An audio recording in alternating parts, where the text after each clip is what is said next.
Welcome to Reparenting Radio. I'm Lisa Watson, architect of human transformation. This is a space for leaders, parents, and anyone ready to break old patterns, regulate their nervous system, and show up in their life with clarity and self-trust. If you're ready to change the way you lead, love, and live, you're in the right place. Let's begin. Welcome back to Reparenting Radio.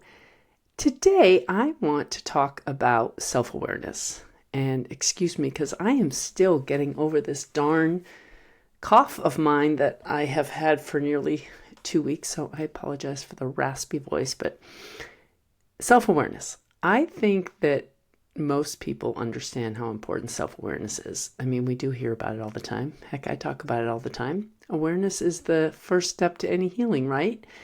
A first step to improving ourselves in any way. Our relationships, our money situation, just our life in general. We have to have awareness, right? And most people, especially if you're here with me on this podcast, you have probably already started that process. I hope you have. Maybe you've already started to look inside at yourself and what you look like on the outside. Maybe you've already noticed some patterns.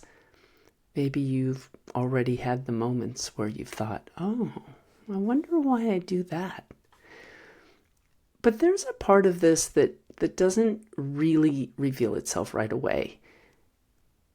It takes until you've been practicing self-awareness for quite a while. I've been practicing this for a good solid 10 years, I would say. And what I've noticed is that self-awareness is not something that we simply arrive at. It's not a one and done. It's something that we get better at, that we deepen into. And this matters because I know a lot of people approach this work like there's some sort of a finish line. You know, like, I'm done with my inner child healing. Oh, I already know my patterns. I'm aware of my triggers. And I get that because at the beginning, trust me, I was that way too. I thought for sure there was an end, and 10 years into it, I'm like, oh, I see how it works now. It's really a beginning. Every day is a new beginning. And I get that because in the beginning, it does feel like an arrival, you know, like you arrive somewhere. It feels like you're waking up. You start to notice things that you genuinely did not see before. The way that you react, the way that you shut down, the way you overextend yourself, the way you try to control outcomes or avoid them. And the added benefit to your own self-awareness is you start to have more awareness of others' behavior as well. You start to see where their patterns are, and maybe you're starting to not take them so personally or be so attached to them, but you're also observing their patterns as an observer. And you also start to notice when you get into this work, how it is that you're distracting yourself, how you reach for things not because you actually want them, but maybe because you don't want to feel something. Maybe you eat more, you scroll more, you smoke more, watch TV, maybe you have more sex, not from a place of desire, but from a place of escape, numbing, distraction. And again, that alone can feel like a huge awakening when you start to see those things in yourself. And it can feel really intense as well, because it's like, how have I been doing this my whole life and not even really noticed? And for a moment, it can feel like maybe you've cracked the code on life or on yourself. Like, okay, I see it. I got it now. But honestly, that's just the first layer. And this is where a lot of people unknowingly stall out because they think the awareness itself is the end of the road. But awareness isn't the end of the road. It's the beginning of a deeper relationship with yourself, a relationship with your patterns, your emotional responses, your beliefs, your nervous system. And your relationships, they will deepen over time the more you deepen that relationship with your own self. So if you stay in it, if you keep observing yourself without judgment, and that is truly the key here, no judgment, no shaming, simply observing, watching, taking note. Without trying to rush change, you just want to start seeing more. Not louder things necessarily, but the quieter ones. You start to notice not just what you do, but why you do it. And this is where those distractions, they start to make more sense, because now you're not just seeing that you scroll, you're recognizing when you scroll. Maybe it's right after something happens that feels uncomfortable, maybe even a thought, right after a moment of uncertainty, or after someone reacts to you in a certain way. You're not just noticing that you pour a glass of wine, you're noticing the feelings or the thoughts that came right before you decided to get up and pour that glass of wine. You're not just aware of the behaviors that you have anymore. You truly begin to see what it is that you're trying not to feel. And that's a completely different level of self-awareness. It's not just that I say yes when I mean no. It's that I feel unsafe in disappointing people. It's not just, I get anxious. It's that my body has learned to associate stillness with danger. And it's not just that I'm noticing that I overwork. It's that I believe that my value comes from what it is that I produce.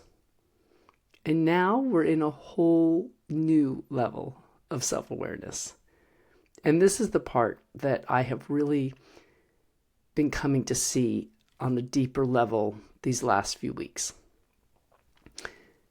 Because every time you see one of your own patterns, you're not just becoming more aware, you're collecting data and you're gathering pieces of the puzzle that before this you were living inside of without even realizing that it was a puzzle.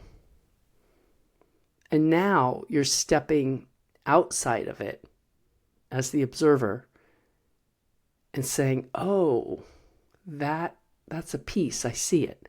This belief over here, that's another piece. This reaction, this emotional response, this pattern, these are all pieces.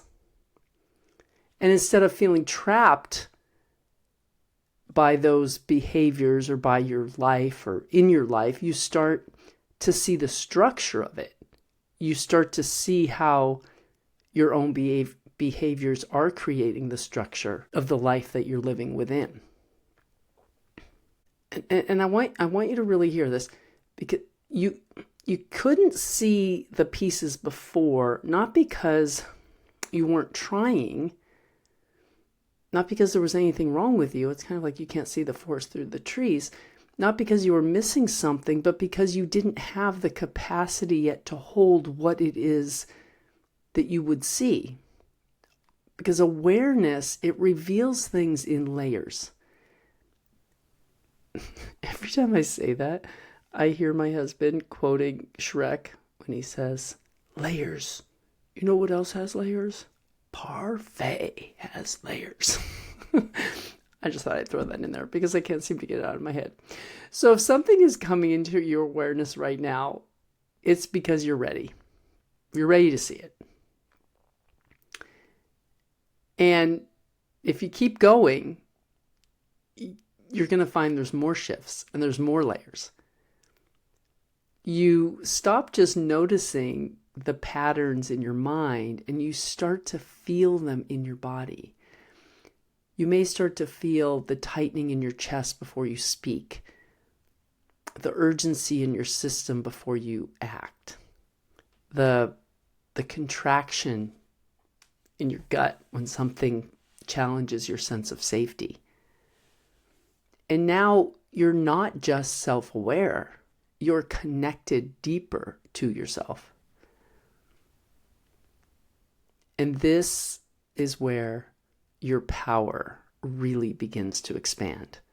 Because now that you have this deeper level of self-awareness, you can catch things much earlier.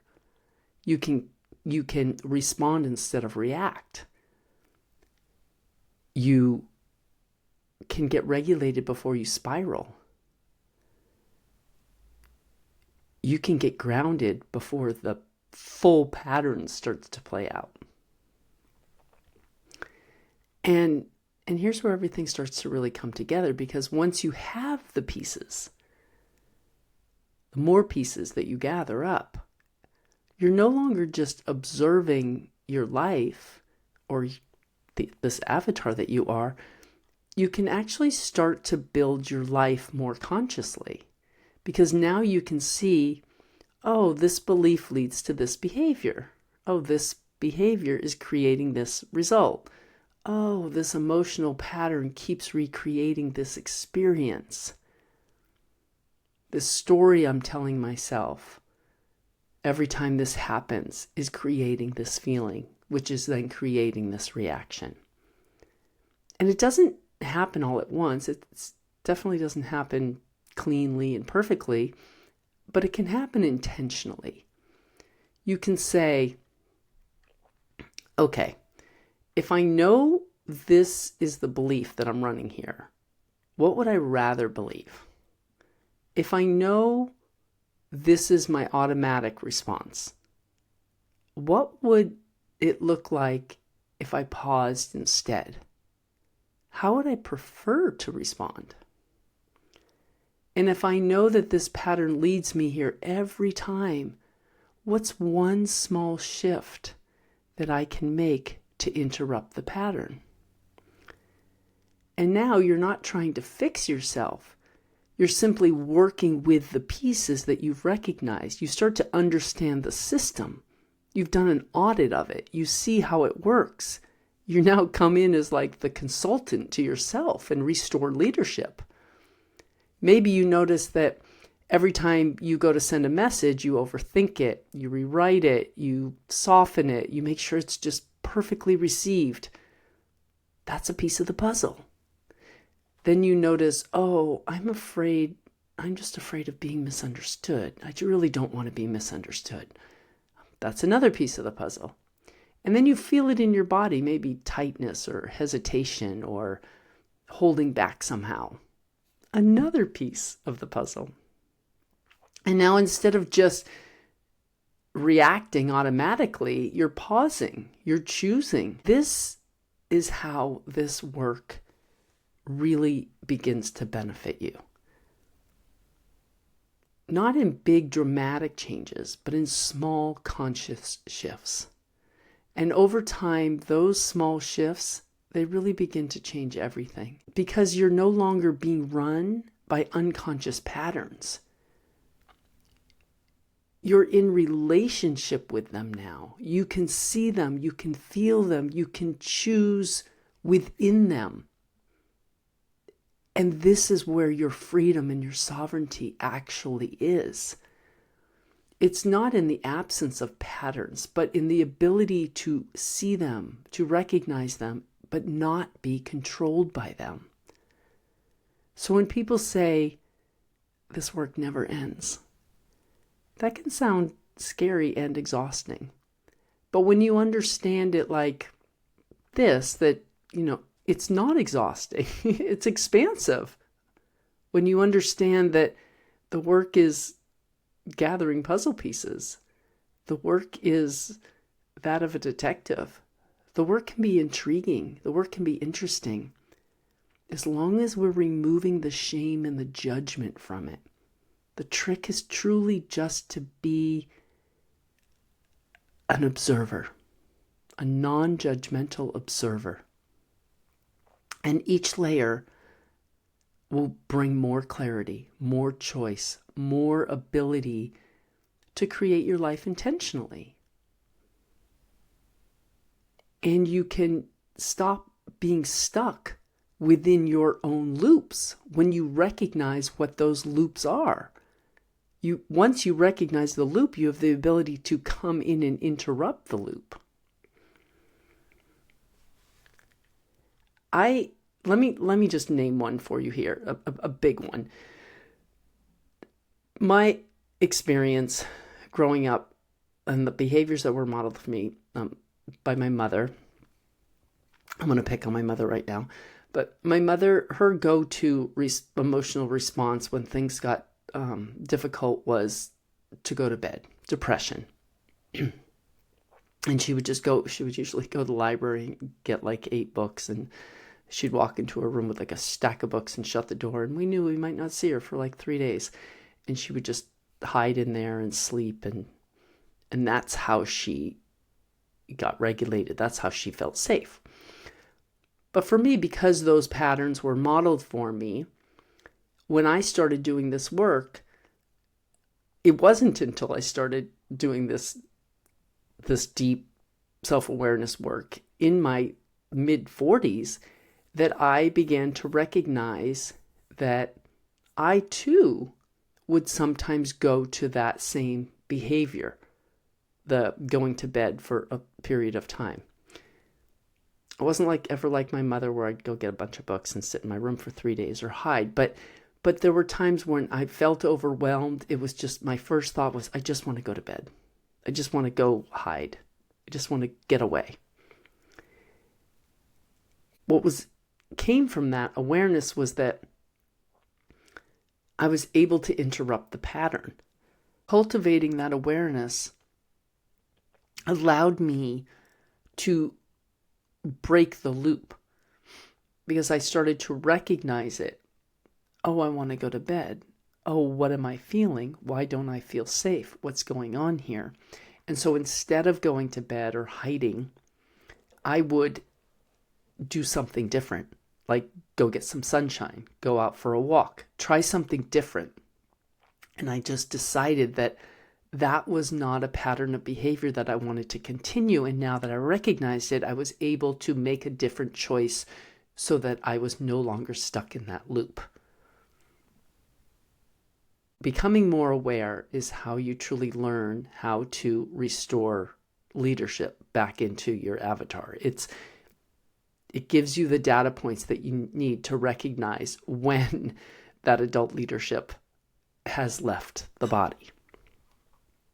So if you find yourself noticing new things about yourself, seeing patterns that you didn't see before, feeling like there's always another layer, and it feels a little exhausting, I want you just to pause and remember, you're not back at the beginning. You're just holding more pieces. And those pieces are giving you more power than you ever had before. Remember, everything is simply information. How you choose to process, judge, assimilate that information is your choice. So this week, don't try to fix anything. Just observe. And when something comes into your awareness, instead of judging it, just say, that's information. And that's another piece of the puzzle that makes up me. And get curious. Curiosity is the best way to become more aware. I love you guys. Thank you for being here with me, and I will see you all next week. Have a good one. Thank you for listening to Reparenting Radio. If today's conversation supported you, take a moment to subscribe, leave a review, or share it with someone who knows they were made for more than the patterns that they inherited. If you're ready for serious inner work and real transformation, personally or professionally, you can explore my leadership pathways at lisa-watson.com. And if you're raising little ones alongside your own healing, you'll find my children's books at awakentheone.org. Until next time, stay grounded, stay open, and keep reparenting the parts of you that are ready to come home to their authenticity.